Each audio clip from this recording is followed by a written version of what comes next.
This is Donna Dyer, the Grateful Quilter. In my last video, I promised that I would show you how to trim up a pinwheel block. So I've already prepared the pinwheel here for you. So what we're going to do is we're going to first look at our ruler. And the reason we're going to look at our ruler, this particular ruler has halves. So you can see here you have the 1.5, 2.5, 3.5, and those are black dots. And then we have the white dots, which are the whole numbers, 1, 2, 3, 4. So I like to use these. These are creative grids, excellent rulers. And you'll also notice there's a QR code here. If you scan that on your phone, it takes you immediately to a tutorial on how to use the ruler.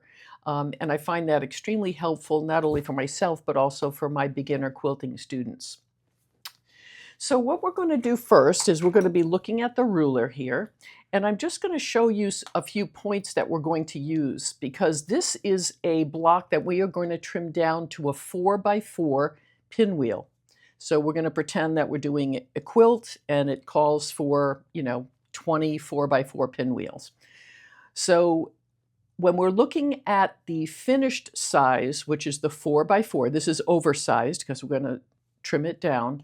So if our final block is going to be 4x4, we're going to be looking at half of that. And the reason we're looking at half of that, which would be a 2x2, is because when you're doing a pinwheel block, you want this point here to be centered. So I can't just lop off the sides because it wouldn't always be centered.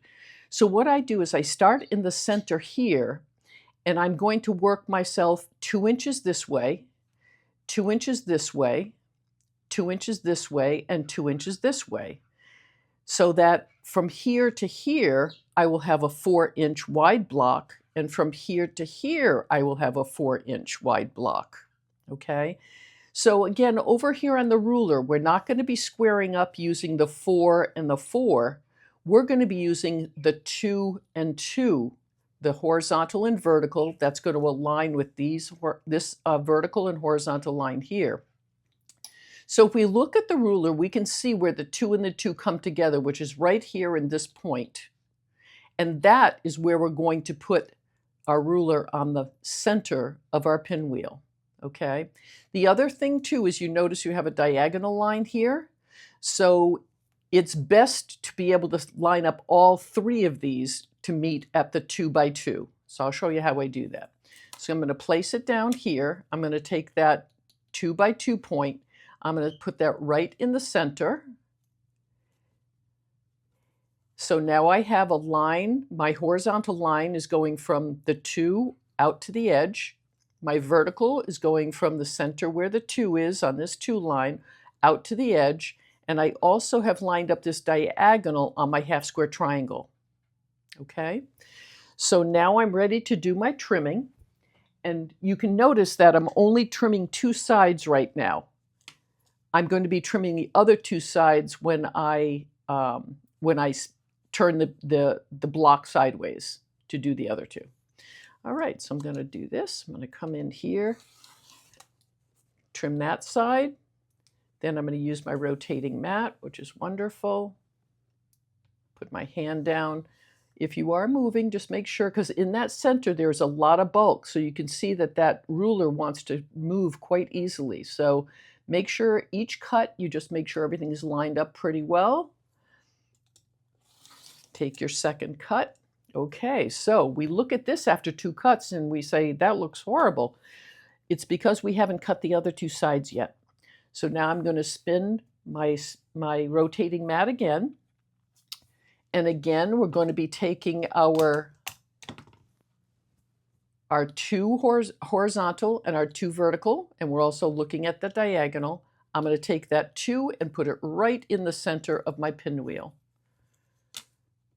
So I will line that up. And again, see how that ruler wobbles? So just be careful when you got to put a lot of pressure on your ruler when you're cutting, or else it'll slip on you. Okay.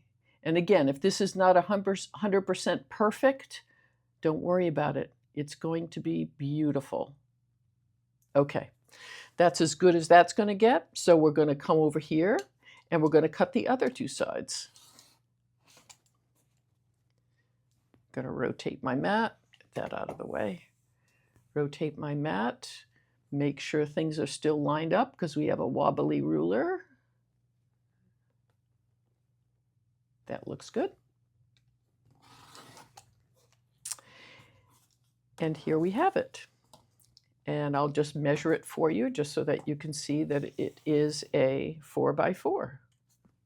Okay, so what you're going to do when you're squaring up or trimming down your pinwheels is you're going to take the final size of the pinwheel in your pattern. So if it's a 6-inch pinwheel, you're going to use your 3x3 because it would be 3 out this way, 3 out that way. That'll be 6, and this will be 6. Okay, so you're just cutting the size of the final block, the unfinished block, because again, we haven't sewn this into anything, so we use the unfinished measurement. So if it's an unfinished 6-inch block, you're going to use your 3x3. If it's an 8-inch finished block, you're going to use a 4x4, and so on.